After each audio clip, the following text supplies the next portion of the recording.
And right now we are joined by Soccer Hall of Famer Andrea Neal. Andrea, welcome here to the Coaches Conference 2013. Thank you very much. It's great to be here. Andrea, let's talk about the training session you had. What I liked, you were crisp, clear, and precise in what you wanted. You weren't yelling, you weren't screaming instruction, crystal clear. How important is that today for the youth to listen to crystal clear instructions? Well, I think that's part of any teaching methodology is, first of all, to have an idea of where you want to take it, and then to be very efficient with our words and our communication.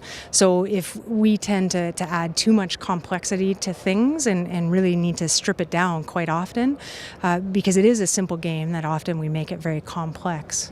How important is it, Andrew, that we need more teachers in this province and in this country to really teach the game at the youth level, at the grassroots 7, 8, 9-year-old? Oh, it's incredibly important. So it's all about the building and on the technique, on the physical qualities, on the mental qualities, cognitive qualities, and for me, the coaches can only pass on what they know in that way. So we're a big push in this country about long-term player development, but it's really about long-term coaching development, which makes this such a special event that we get to come together in a very technical way and learn from each other and build our own knowledges and experiences to ultimately increase our capacities as coach so that we can therefore pass it on to the players. Andrea, you were a player, a great player, I might add. And in your time, what I noticed, especially in the women's program, and not so much with the men, and it's a mentality thing.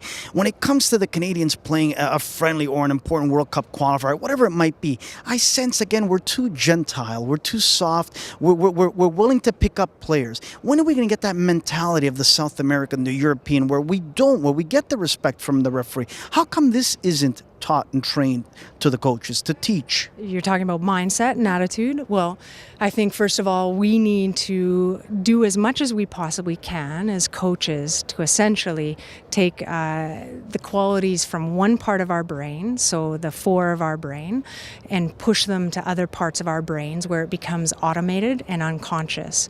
And right now, when the players go out internationally, etc., and you're consciously thinking about the tools as you go, there's only so much you can add. So if we can do more in training and at a younger age to unconsciously put the skills into our brains, then when it comes to the field of play, we can be far more creative. We have more tools at our disposal. But not only that, we can concentrate on our teammates, lift them up, have more communication. And the attitude and the mindset should always be trained throughout.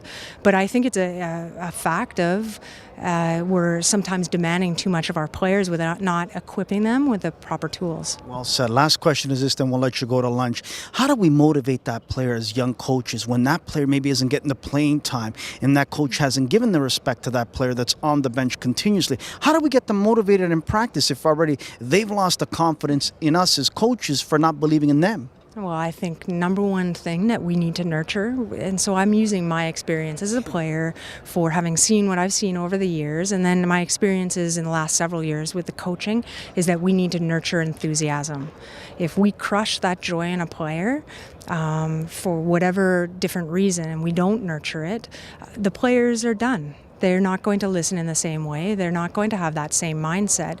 So we sometimes really do take the enjoyment out of it. Fun is, it shouldn't always be fun, because to do certain physical aspects or this, type of cognitive training is enjoyable. I wouldn't describe it as fun, but I think that we really need to take great care with the nurturing the enthusiasm. We'll close it out with this. What advice you want to give to the young ladies that are starting out their young coaching career, maybe at the house league level, maybe at the rep level or university? What advice you want to give them?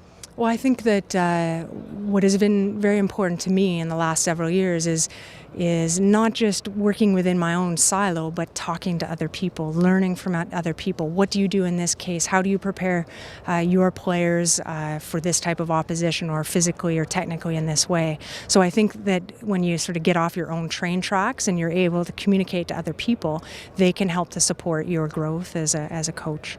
Proud Canadian, Andrea Neal, a Hall of Famer and someone that gives back. This is what we need more of in our country. Thanks for joining us on Touchline, Andrea. Thanks, Anthony.